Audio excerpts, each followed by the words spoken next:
परतंत्र व्यक्ति नैतिक नहीं हो सकता, क्योंकि नैतिकता स्वतंत्रता में ही पनपती है।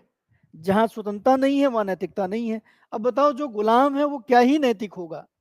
गुलाम व्यक्ति हमेशा अपने बारे में सोचता है कि वो कब मुक्त होगा, तो वो दूसरों के बारे में सोच ही नहीं सकता। और जो अपने ही बारे में सोच रहा है, जो स्वार्थी है, वो कैसे नैतिक हो सकता है? नैतिकता तो दूसरों से जुड़ी विचार है। नैतिकता तो दूसरों के लिए, जब आप त्याग की बात करते हैं, जब आप परोपकार की बात करते हैं, जब आप दया की बात करते हैं, जब आप करुणा की बात करते हैं, ये किसके लिए होता है? दूसरों के लिए। और दूसरों के लिए कोई कब सोच सकता है? जब वो स्वतंत्र है, जब वो सक्षम है, तब तो दूसरों के लिए सोचेगा। जब खुद ही गुलाम है, जब खुद की स्वतंत्रता का पता नहीं है, तो वो कैसे नैतिक हो सकता है? असहयोग आंदोलन लंबा खिंच गया। कुछ बड़े नेता जो लोग थे, जिन्होंने गांधी को बड़ा सहयोग किया, वो सब जेल में बंद हो गए। जवाहरलाल नेहरू हो, सुभाष चंद्र बोस हो, चित्तरंजन दास हो, सब लोग जेल में बंद थे। और इधर आंदोलन लंबा खींचा और अचानक से चौरी चौरा कांड हो गया। अब जब चौरी चौरा कांड हो गया, तो उसके तत्क्षण गांधी ने क्या किया? पूरा आंदोलन बंद कर दिया। गांधी ने इस आधार पर आंदोलन बंद कर दिया कि हमने अहिंसा की बात की थी और हिंसा हो गई, इसलिए आंदोलन बंद किया जाता है। लोगों के समझ में नहीं आया, विशेषकर जो लोग जेल में बड़े नेता थे, सबने गांधी को गालियों वाली चिट्ठी लिखी कि तुम कौन होते हो आंदोलन बंद करने वाले। सुभाष चंद्र बोस ने लिखा कि ये तो मनमाना व्यवहार है। किसी ने लिखा कि ये तो राष्ट्रीय दुर्भाग्य से कम नहीं है। खूब सारा खरी खोटी गांधी को सुना सुना के सबने जेल से चिट्ठी लिखी। गांधी ने सबकी चिट्ठियां पढ़ी और गांधी को एक बात समझ में आई कि ये सारे लोग चूंकि जेल में बंद हैं, चूंकि परतंत्र हैं, इसलिए इनका विचार केवल और केवल अपने तक सिमट के रह गया है। आज एक हिंसा हुई है, कल इस हिंसा को आइडियल बना के हर दिन हिंसा होने लगेगी और पूरा देश जलने लगेगा। और इनको लगता है कि हमें किसी भी स्थिति में हमने जो निर्णय किया था वो प्राप्त होना चाहिए। मतलब अंग्रेज हमें डोमिनियन स्टेट दें, इस बात को अंग्रेज एक्सेप्ट करें और उसके लिए भले ही हजारों लोगों की जान चली जाए, कोई दिक्कत नहीं है। लेकिन चूंकि नेहरू को लगता है कि वो जेल में रह के अपना त्याग कर रहे हैं, इसलिए अब उन्हें जो उद्देश्य था उससे कम पे कुछ चाहिए नहीं।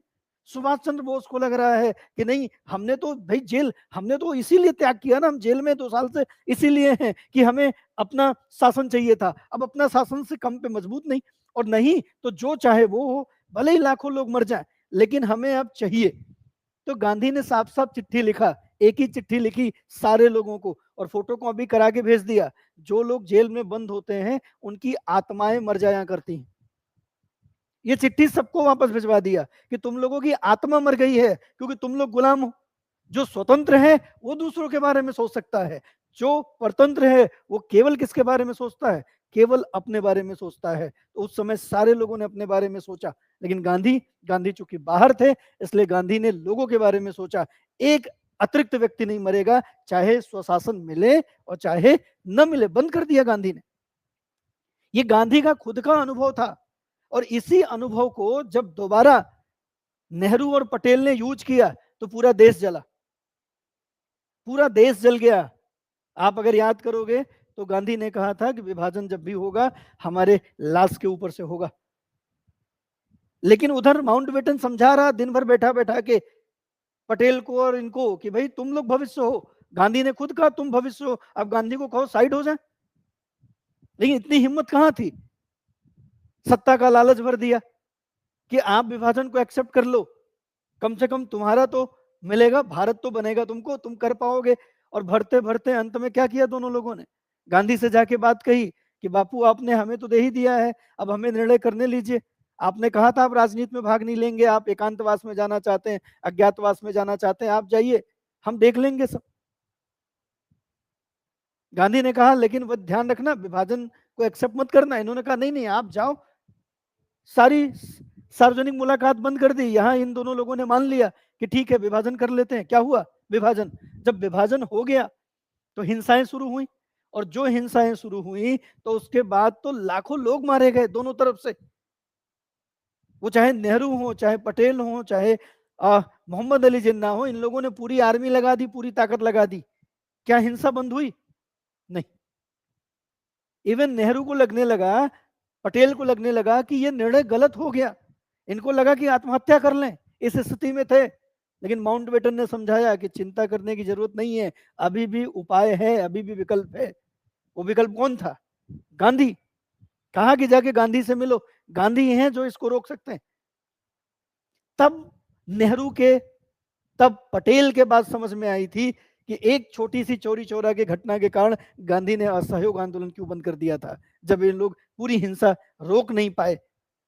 अंत में गांधी के पास जाते हैं और गांधी निकलते हैं, और गांधी जहां जाते हैं हिंसाएं बंद हो जाती हैं। वन मैन आर्मी कहा माउंटबेटन ने, पूरी आर्मी मिलके जो काम नहीं कर पाती है वो काम केवल गांधी ने किया। क्यों? क्योंकि गांधी हर क्षण हर सही निर्णय पे खड़े उतरे, क्योंकि गांधी हमेशा स्वतंत्र रहे। गांधी की जो जेल हुई वो हमेशा कम के लिए हुई। हमेशा जब आप स्वतंत्र होगे तो लोगों के लिए सोच पाओगे, जब परतंत्र होगे अपने लिए। तो परतंत्रता हमेशा अनैतिकता को जन्म देती है।